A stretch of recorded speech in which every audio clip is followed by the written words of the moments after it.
தென்கொரியாவிற்கு வருகை தந்த ஐக்கிய அரபு அமீரகத்தின் அதிபர் அல் நஹ்யானுக்கு உச்சக்கட்ட வான்வழி பாதுகாப்பு கொடுக்கப்பட்டிருக்கிறது. இது தொடர்பான காட்சிகளை நாம் துறையின் வாயிலாக பார்த்து வருகிறோம். முழு விவரங்களையும் அறிவோம். எமது செய்தியாளர் பாலாஜி இணைகிறார். தகவல்கள் என்ன பாலாஜி?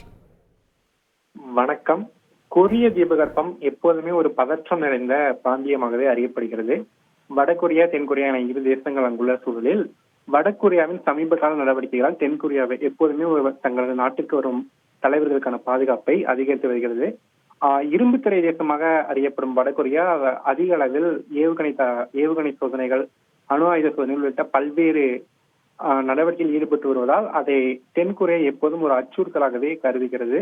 இத்தகைய சூழலில் ஐக்கிய அரபு அமீரகத்தின் அதிபர் ஷேக் முகமது பின் அல் நஹ்யான் தனது முதல் அரசுமுறை பயணமாக தென்கொரியாவிற்கு சென்றுள்ளார். அவர் கொரிய வான் பாதுகாப்பு அடையாள மண்டலத்திற்குள் நுழைந்த போது அவரின் விமானத்தை தென்கொரிய போர் விமானங்கள் பாதுகாப்பாக அழைத்து சென்றன. தென்கொரிய போர் விமானங்கள் உச்சக்கட்ட பாதுகாப்பு அளித்து ஐக்கிய அரபு அமீரக அதிபர் அல் நஹ்யானின் விமானத்தை அழைத்து சென்று தென்கொரியாவிற்குள் அனுமதித்தன. இத்தகைய சூழலில் இந்த 2 நாள் பயணத்தின் போது தென்கொரியா மற்றும் ஐக்கிய அரபு அமீரக அதிபர்கள் பல்வேறு ஒப்பந்தங்களில் ஈடுபட உள்ளனர். பொருளாதார முதலீடு, எரிசக்தி, பாதுகாப்பு மற்றும் ராணுவ தளவாடங்கள் ஆகியவை குறித்து இந்த ஒப்பந்தங்கள் கையெழுத்தாக்கப்பட உள்ளது. இத்தகைய சூழலில்தான் கொரிய வான் பாதுகாப்பு மண்டலத்திற்குள் நுழைந்த போதே அந்நாட்டு அதிபருக்கு தென்கொரியா போர் விமானங்கள் பாதுகாப்பு அளித்து தங்கள் நாட்டுக்குள் கொண்டு சென்று உள்ளனர்.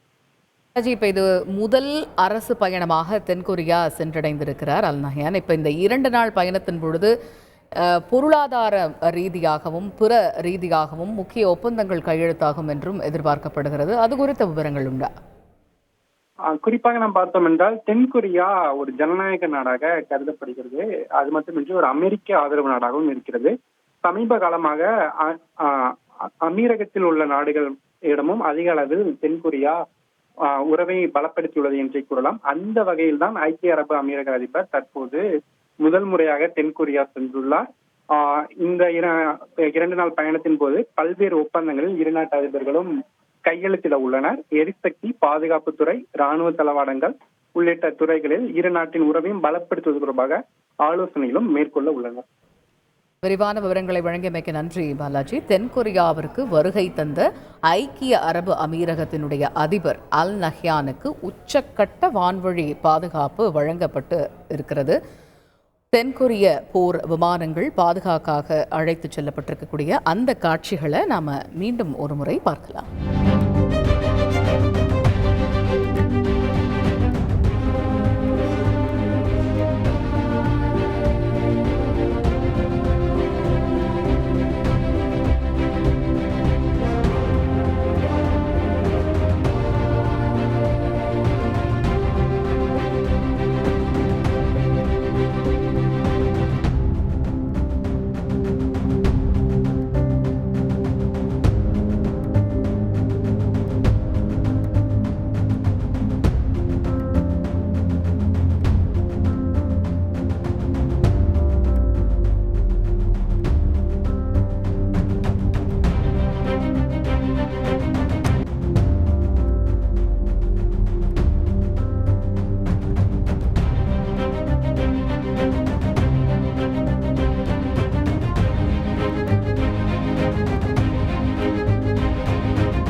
செய்திகளை உடனுக்குடன் தெரிந்து கொள்ள உடனே சப்ஸ்கிரைப் பண்ணுங்க.